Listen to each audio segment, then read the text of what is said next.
everybody. Welcome to another episode of Nerds with Friends. My name is Cody Leach. As always, I'm joined by Christian Garcia. Buenos. For those of you who watched the episode last week, you might be noticing we're wearing the exact same outfits. That's because we're starting a new, shorter format of the show. We're going to be doing a little bit shorter episodes, but the hope is that the episodes are more condensed, less of us rambling, and more content that you guys love, and more regular of a schedule. So I hope you guys like that. Make sure to like and subscribe. Check out all the Patreon website, all that good stuff helps support the show. We do appreciate all that. Today, we're going to be talking a little bit about Teenage Mutant Ninja Turtles Mutant Mayhem, the new movie out in theaters now. And spoiler alert, it was great. But we're going to be talking about that in a little bit. First, let's start off with some nerdy confessions where we confess the things that make us nerds. Christian, why don't you start with a nerdy confession this time? My nerdy confession. Even though I'm extremely upset with the pricing of packs of Magic the Gathering and the new set, the Masters, Commander Masters. Commander Masters, I still bought like 4 packs, man. And they are expensive. Super. Now, I will say I definitely got some good cards. So I got lucky, which is weird. I never get lucky with packs. So shout out to Heretic Games in San Bruno. They let me pick the packs, which most shops, never offer. And I got some good cards. But I will say I only got like one decently priced card out of the collectors, which that collectors alone pack is $80, man. $79.99. But the good stuff was from the set boosters. So right. Yeah, so a lot of people are kind of up in arms about this set being overly priced, and I agree. Like the collector's booster box for like a normal set coming out, like Brothers War or Phyrexial will be one. Like a set or a collector's box has like, I think 6 packs in it or something. I have one right here. I thought it was like 12 or something. I think it's like 6 or 8. 12. Oh, you're right. 12. Okay. So 12 boosters in a collector's, and normally it's like $250, right? Which is still a lot of money, right? But for this one, it was like 4 packs, and it was like $200 for a or $210 or something for a collector booster box, which is insane. And then for a set booster box, which is normally like $110, it was like $330 for 24 packs instead of 36. So it's just overpriced as all hell. I haven't even bought any yet, which is rare for me on a new set coming out, but I'm sure I will eventually, I mean, I did manage to get a Demonic Tutor, Smothering Tithe, and I'm not going to butcher the name of the Asian-inspired card, but it's the one where you get an extra turn. And then there were some other cards that were like 20, 30, $40. Yeah. I definitely got my money back if I sell them, which I won't, of course. But it's nice to know you're getting your value out of it. Right, for sure. But then again, I got nothing amazing out of the collector's pack. Had I bought only collector packs and got absolutely nothing, like I would have been super fucking upset. Yeah. But yeah, it just goes to show the addiction is hard, man. Like it's still got to. Yeah. Yeah, my I haven't bought it yet, but I might today. We'll see. Yeah, I've got the itch. Got the itch. My wallet's crying out to be exploited. Now I know you were looking at a deck. Which one are you leaning towards? I'm thinking about getting the enchantment deck. I thought you were going to do the Eldrazi. I really want the Eldrazi too, but like, man, those decks are $80, and it's like I can't really justify because I don't know the cards in there, and I don't know the value of the cards, so I don't know if 80 is reasonable. So the Command Zone podcast, which is a popular Magic the Gathering channel, they did a breakdown of like the value of the reprinted cards in there, and like to give you an idea of what to expect normally, like in a normal pre-constructed deck, like any of the Baldur's Gate ones, or Phyrexial will be one. Generally speaking, in a $40 to $45 commander deck, you get about $100 worth of reprinted Magic cards that value $100. So you always get a pretty good value, right? Sometimes you get way more, which is great. Sometimes you get a little less, which is kind of shitty. You always get about $100. In these ones, which are twice the price, $80 or so for a commander deck, the reprinted values is sitting right around like $150, $160, which is like okay, well, it's $150, that's cool. But then if you divide that by half, that means it's only about $70 if it was a normal pre-constructed deck. So they're just not pumping the value in it. But the way I justify it to myself is one of the new decks I want to build is an Enchantress deck, which cares about how many enchantments you're putting onto the battlefield. And the enchantment pre-constructed deck has a lot of staples in there that you would use for such deck. So because I already wanted to build a deck like that, it seems like I can kind of justify it. The Eldrazi one sounds awesome because they're big giant creatures. Eldrazi's are vicious, but I don't know. I don't foresee that deck having a really good like rebuilding value, to build it with a bunch of other stuff. But it's crazy because the Eldrazi one's more expensive too. Yeah, it's just because it's the first colorless pre-constructed deck ever made. So I don't know. We'll see what I end up buying. I might buy both of them. Who knows? Such is the life of a Magic fan. My nerdy confession. We won't go into it a whole lot, but Secret Invasion, the new Marvel TV show on Disney Plus, is over and done with. And what started off as a very promising show kind of real fizzled out at the end for me. I was not a fan at all of the end. And it's real disappointing because like it seemed like it was set up to be something really cool, but then it just turned into a shitty CGI slugfest at the end. And I was just like, bummer. Such a bummer. Now you were a fan of it? You liked it? I liked it. I mean, spoilers, but it ended what, 3 weeks ago, 2 weeks ago or something? By this time, yeah. Like, I would have liked to see the Super Scrolls be, actually have the powers of the Fantastic Four. Maybe introduce the maybe not even show the Fantastic Four, but just show the rock hand, the flame hand, and the stretchy and the visible. Yeah. And maybe have it be a mystery of how they got it. These they've been hiding all along or whatever. They're in a different dimension. There's a lot of ways they could have done it, but that was a little slight. I got a little bummed because of it, but I mean, it did die out a little bit, but I was enjoying that it had a huge feel of Winter Soldier, like espionage kind of feel with Nick Fury, which honestly one of my favorite scenes in Winter Soldier was Nick Fury in the car getting away from all these guys that were trying to kill him. Like, and that was great. Yeah, there were some parts like that. But I mean, I still enjoyed it because it didn't feel, and I think this is the problem with a lot of the Marvel stuff is I feel like it's made for people who have like attention deficit disorder, like things have to happen quick, or there needs to be jokes every 10 like to 30 seconds, and it always feels like they're just trying to copy Ragnarok, and this one didn't feel like that. So to me it was refreshing that they did something outside of that equation. So I can see that for sure. Like it was definitely a different Marvel property than we're used to seeing, which is cool. I think the thing that really bummed it, really broke the whole thing down for me was, you have shape-shifting aliens, and the whole point of Secret Invasion is who you don't know who to trust, right? And there just really wasn't a lot of that in this, right? Like there was no big turns or anything that happened. Like, and again, spoilers, if you haven't seen it, shouldn't be listening to this, but like one of the big ones is Rhodey or War Machine turns out to be a Skrull, right?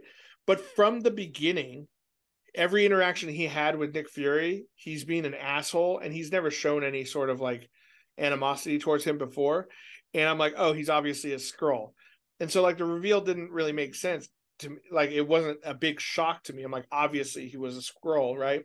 And there was a lot of that where it was like there was no big double crosses or anything. There was no big like reveals for me. It was just like a nonstop like, oh, this guy shows up, he's probably a Skrull. It's like, okay, cool. Well, everyone's revealed instantly. Where it would have been different if like if what if Rhodey was helping Nick Fury along throughout most of the series, and then just when you think that Fury's got Gravik, the main bad guy, cornered or whatever, then Rhodey double crosses him and reveals he's a Skrull. That would have been more impactful than what we saw in the show. So it just kind of missed the mark for me. But I think there's other YouTube channels out there who spent a lot of time dissecting it and stuff. So check those guys out. It was just kind of missed the mark for me. I hope the next one's better. Okay, well, let's take a quick little break for our ads and whatnot. And when we come back, we'll talk about the Teenage Mutant Ninja Turtles, which was not a disappointment. So while you listen to those ads, make sure you click like and subscribe. We'll be right back.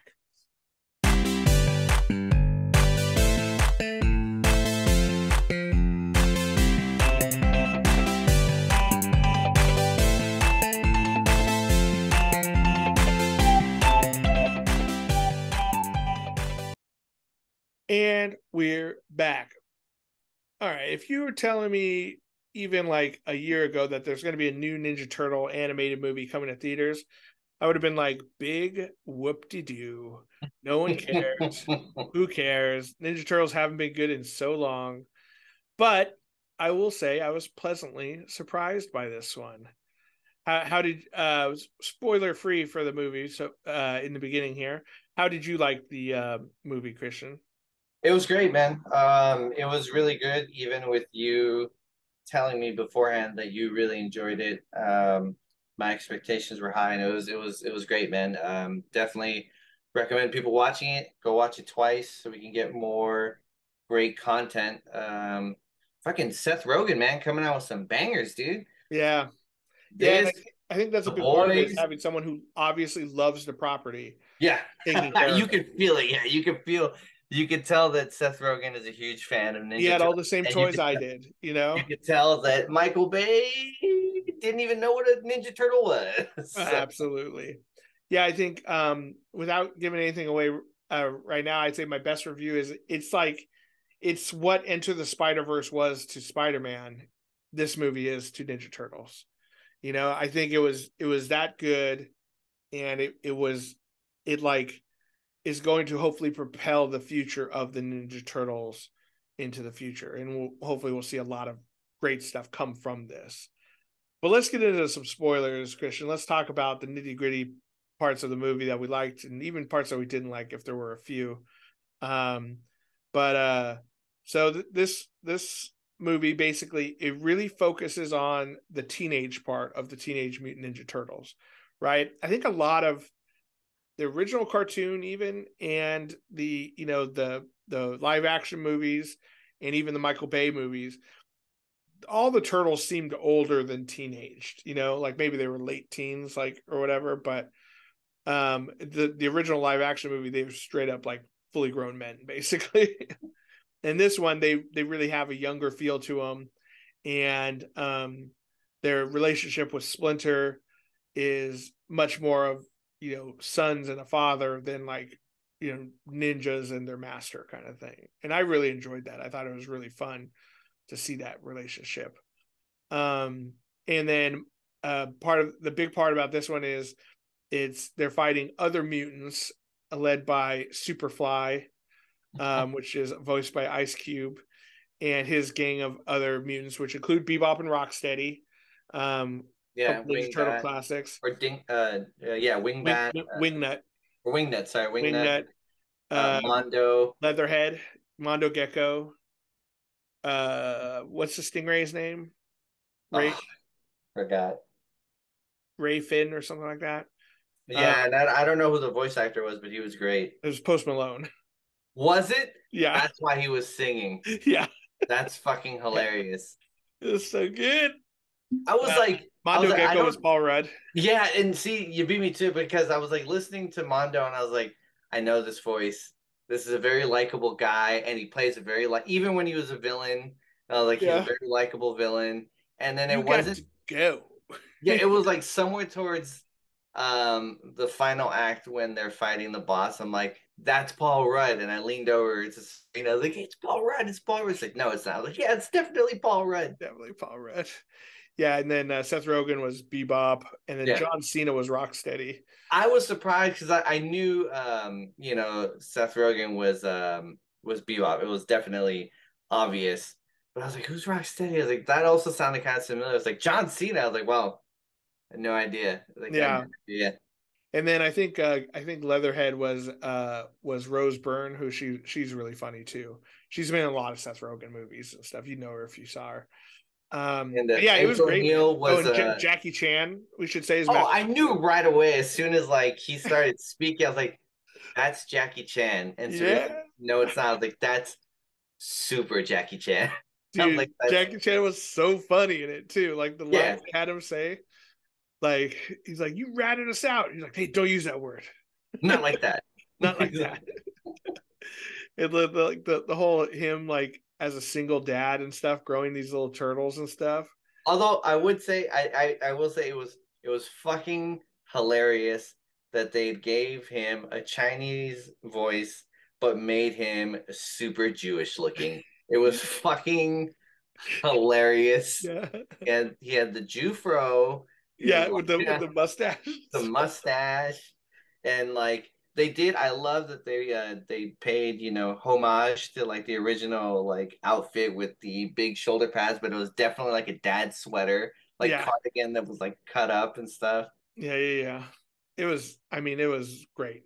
The humor was great. There's a lot of jokes in there that were definitely geared towards an older audience for sure, but then kids would enjoy it too. I think the animation style was great. Like It's all, crazy.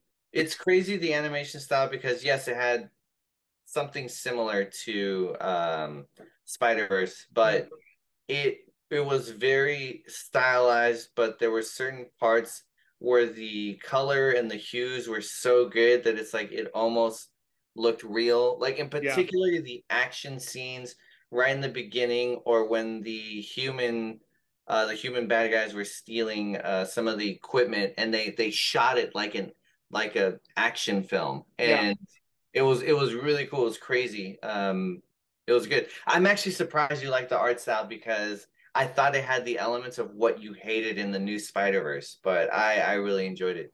I think for me it was the fact that it was designed to be very like stylized and like very like neon colors and very saturated colors and things like that was fine to me. But like the thing that always bothered me about that only bothered me about the second Spider Verse was when you actually saw like the pencil lines on. Which was crazy to me because when the turtles were beat up, you see almost like pastel or crayon lines of what like their bruises were.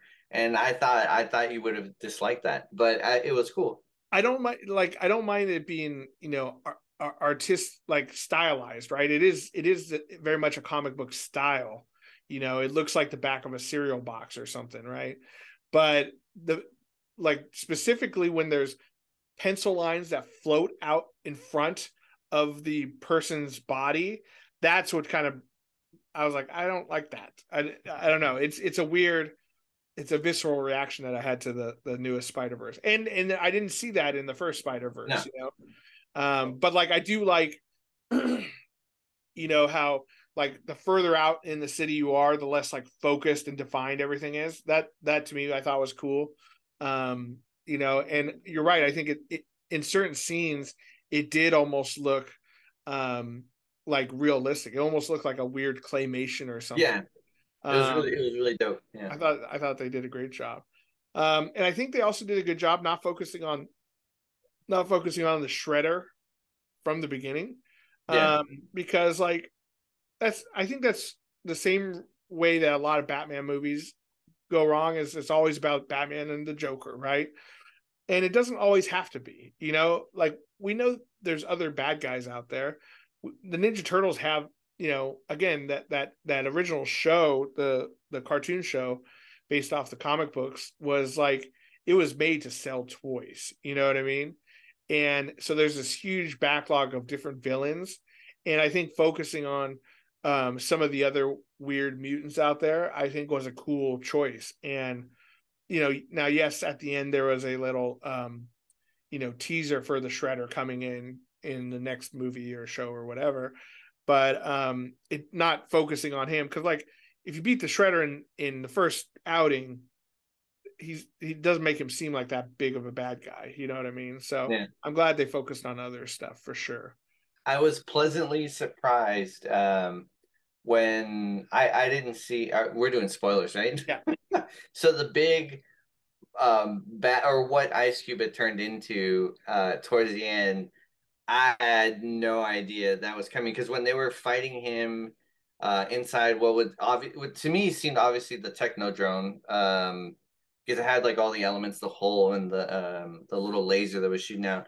But when they were fighting him there, and even Splinter sees like, oh, I was wrong, like I was being similar to him, to Right. Superfly, and I was like, well, this is the end of the film. I was like, well, it was great. It was like, I would have wished for a more epic fight, but it was cool. It had a nice message. And then it just completely, I was like, oh, did Yeah. not fucking see that coming. That's fucking awesome. So It was so good. And when he gets shot with the anti mutant thing and hits him in the leg, he's like, one horse. "What horse? I don't need that horse." It was so good. Yeah, it was. I like that they kind of like, they didn't settle for like a basic kids movie ending to it. It got more epic towards the end, and I love the chick that they got to play April O'Neil. I thought that was. She's from the Bear. Oh, is she? Oh, is it? Yes, It's the the uh chef. yeah, the second in command chef. Yeah. Yeah, yeah, she was great. I thought that was awesome. Um, I like that they were going to Eastman High, and then there was a Laird sign earlier in the movie. Yeah, yeah, yeah. Eastman and Laird are the guys who wrote the original Ninja Turtles. I think Kevin Eastman was one of the background voices too, for one of the characters. I saw his name in the credits. But yeah, it was a great show, man. And like they've already announced now that there's going to be a sequel movie, but also a sequel TV show, right? Yeah, and a show. Yeah. So I'm excited to see where they go with this. Like there's such a rich lore in the Ninja Turtles, mythos, that I think that they have a lot. They can go a lot of different places. I will say, if I had one critique, is that Bebop and Rocksteady turning good at the end was a mistake, I think, Hmm. because they are like classic Ninja Turtle henchmen who never really joined over the good side. Maybe they did in some. I think it's still flip. You never know. Yeah, I just think that was the only part of the movie that kind of took me out of it. I'm like, well, they're on their side now. Like, it would be different if they're like, no, we're gonna stand by Superfly, and all the other guys help the turtles. I'm okay with that. But and then they like bitch out at the end and run away or something. But now they're living with Splinter and stuff. I was just like, ugh, I don't like that part. That was the one part that felt kind of weird for me. Do you have any critiques of the You movie? know, my initial gut reaction when they were doing the backstory, and Mm-hmm. I was like, oh, they're not doing the original. He's from Japan, Right. and and he didn't teach the ninjutsu from what he learned from his owner. But I was like, because it reminded me of the Michael Bay mistake that was so bad. But in this one, they did it well because, like we said earlier, like you can tell Seth Rogen is an actual like fan of the property and loved it.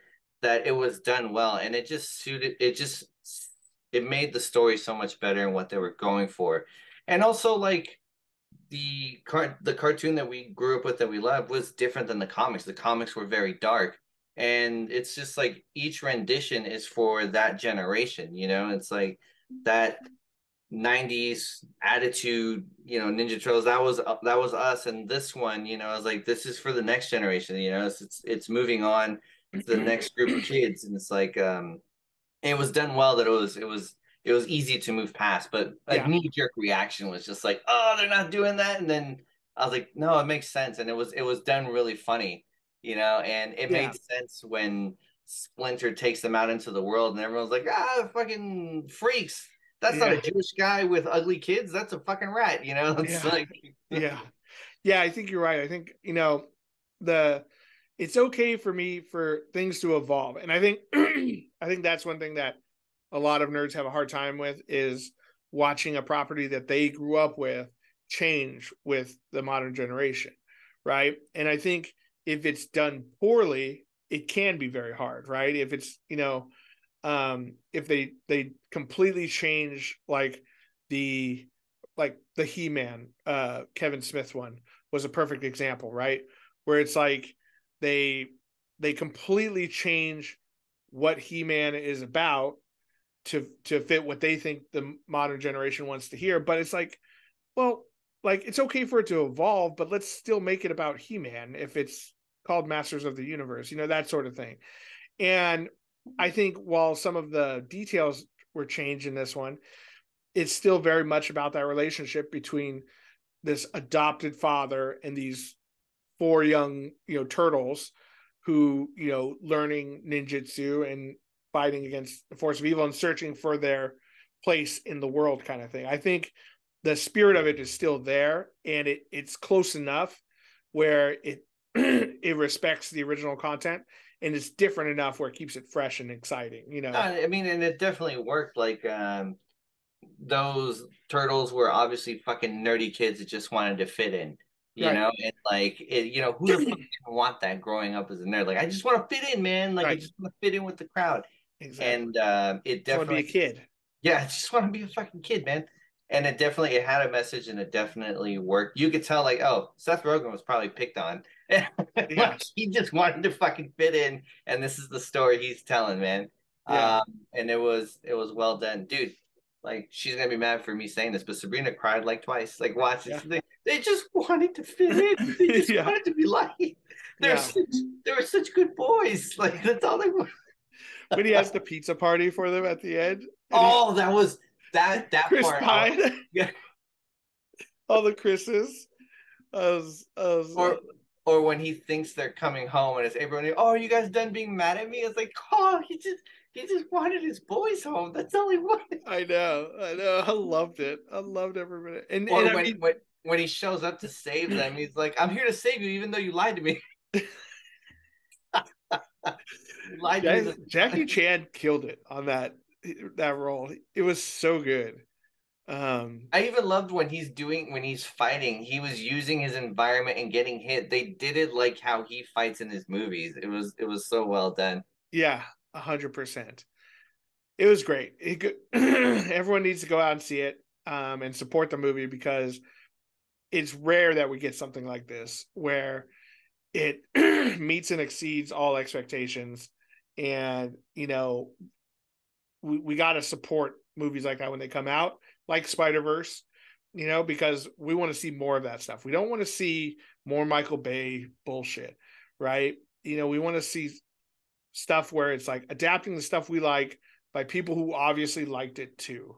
And that's all you can really ask for in movies and stuff. So, Well, right now we're probably gonna get more Barbie movies because it's fucking killing yeah, it out there. I haven't seen it, but I'm actually, because it's doing so well, I'm like, fuck, maybe I should go watch Barbie. Like I and don't I'm know. like, for sure, let's do it. Like, just because like I was not into Barbie doesn't mean there's not a whole generation of girls out there and boys. I'm sure there's some too that grew up with that, and to see that in movie form, there is has been a dream of theirs, kind of thing. Even if they didn't know it, right?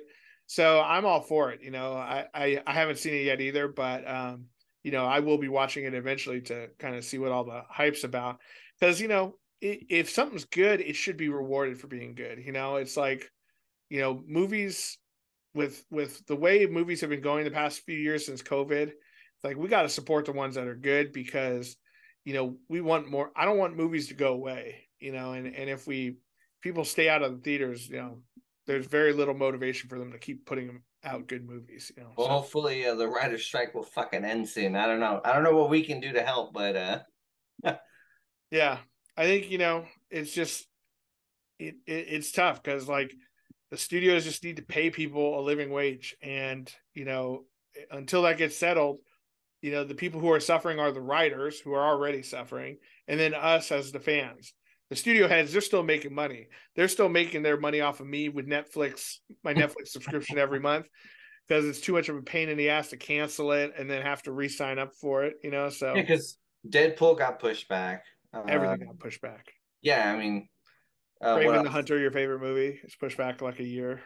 Oh, so bummed out by it. Yeah, but The only hope that I had is at least they're introducing him, and maybe they will insert these characters into the Marvel Cinematic Universe, into, the Tom Holland movies, and then, Marvel Studios will just fix them like they did Garfield, So uh, we'll see.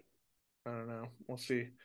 Let us know what you guys thought. If you saw Ninja Turtles, drop it down in the comments. Did you like the movie? What was your favorite mutant in it? We'd love to hear from you guys. Make sure while you're down there, you like and subscribe. Click all the little buttons that they ask you to, and then check out patreon.com/nerds with friends. Help support the show today. And let us know if you like these shorter episodes. It's a new thing we're trying out. Try to make sure that we're releasing episodes on a regular basis. So let us know if you like them. We do love hearing from you guys. And we'll see you guys again next week. Christian, thanks for being the which Ninja Turtle do you want to be? I've always, younger me would have identified more with Ralph. Raph. I don't know, with these. Who's Ralph? Yeah, man, Raphael. Raphael. Raphael. He was always, the angry one. I was Yeah. a little angry kid. Now I don't know. Maybe guess Donatello. He's probably the most chill one, right? The more Probably. Yeah. Well, thanks for being the Donatello to my Michelangelo. To all the nerds out there, remember, you're not alone. You're with friends. Cowabunga, dude. Have a good night.